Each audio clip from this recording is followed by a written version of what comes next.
यहाँ एक अजीबोगरीब ऊर्जा है।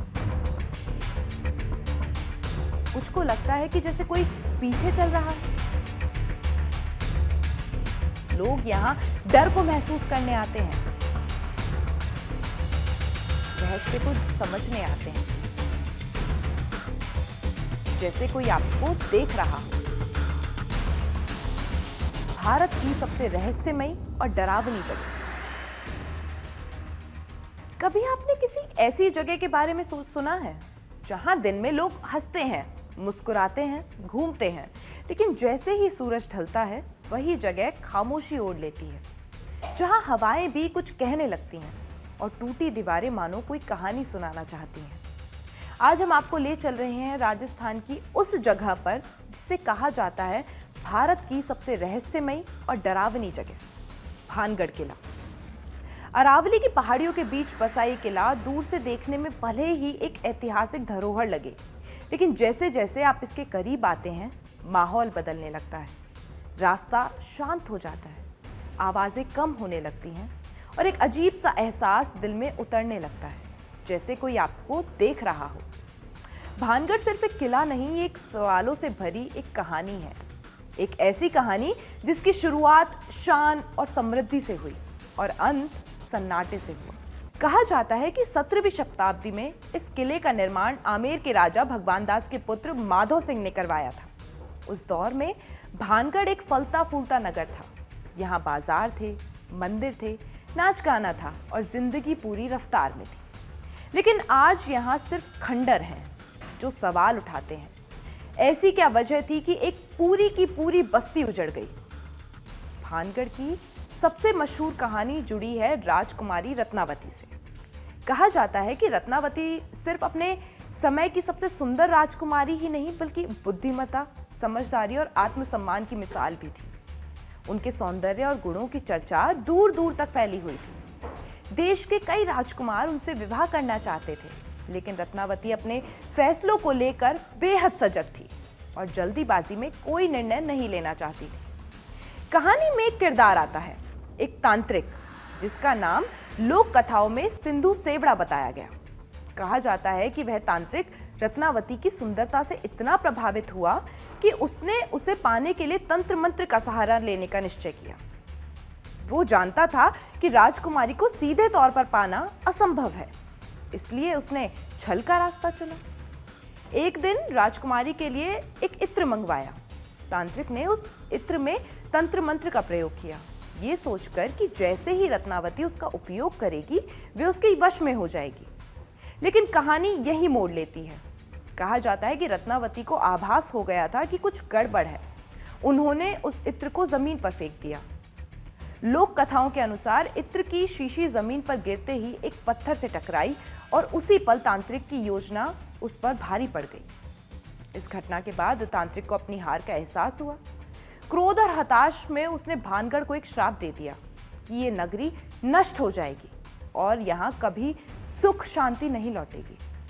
कहा जाता है कि इस घटना के कुछ समय बाद ही भानगढ़ की खुशहाली धीरे धीरे खत्म होने लगी। राजकुमारी रत्नावती का जीवन भी अकाल्पिक सिद्ध हुआ और उनके बाद भानगढ़ की रौनक मानो हमेशा के लिए खो गई। लोग कहते हैं कि ये सिर्फ संयोग नहीं था, बल्कि उस श्राप का असर था।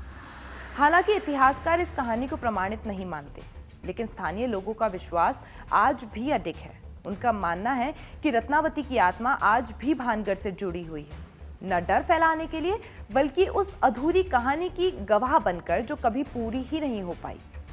एक दूसरी मान्यता भी है जो इस कहानी को और रहस्यमयी बनाती है। कहा जाता है कि भानगढ़ किले के पास एक साधु रहा करते थे, जिसने ये शर्त रखी थी कि इस किले की कोई भी इमारत उसकी कुटिया से ऊंची नहीं होगी। जब यह नियम तोड़ा गया तो साधु ने भानगढ़ को एक श्राप दिया और उसी के बाद से भानगढ़ का पतन होना शुरू हो गया। इतिहासकार इन कहानियों को लोक कथाएं मानते हैं, लेकिन सवाल फिर भी बना रहता है कि इतनी सारी कहानियां एक ही जगह से क्यों जुड़ी हैं। आज भी लोग भानगढ़ जाते हैं तो उन्हें कुछ अलग महसूस होता है। दिन के उजाले में सब सामान्य लगता है, लेकिन कई पर्यटक बताते हैं कि यहाँ एक अजीबोगरीब ऊर्जा है। कुछ को लगता है कि जैसे कोई पीछे चल रहा है, तो कुछ कहते हैं कि यहाँ समय धीमा लगने लगता है। स्थानीय लोग भानगढ़ से दूरी बनाकर रखते हैं। आसपास के गांवों में सूर्यास्त के बाद लोग घर से बाहर निकलने से बचते हैं। बच्चों को भी सख्त हिदायत दी जाती है कि किले के पास न जाएं। ये डर है, आस्था है या पीढ़ियों से चली आ रही एक चेतावनी है, ये कहना मुश्किल है। भारतीय पुरातत्व सर्वेक्षण ने भी भानगढ़ को लेकर साफ निर्देश दिए गए हैं।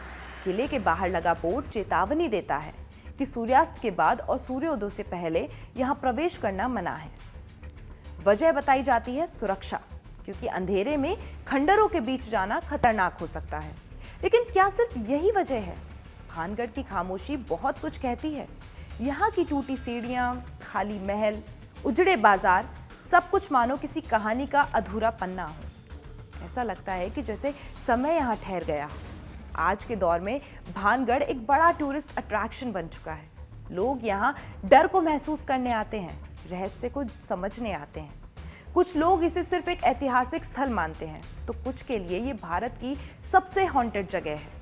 सच क्या है, ये आज भी कोई नहीं जानता। शायद भानगढ़ हमें ये सिखाता है कि हर सवाल का जवाब जानना जरूरी नहीं होता। कुछ जगह बस महसूस की जाती हैं, समझी नहीं जाती। और शायद यही अनकहा सच भानगढ़ को इतना खास बनाता है। यहाँ एक अजीबोगरीब ऊर्जा है। कुछ को लगता है कि जैसे कोई पीछे चल रहा है। लोग यहाँ डर को महसूस करने आते हैं, रहस्य को समझने आते हैं, जैसे कोई आपको देख रहा हो। भारत की सबसे रहस्यमयी और डरावनी जगह।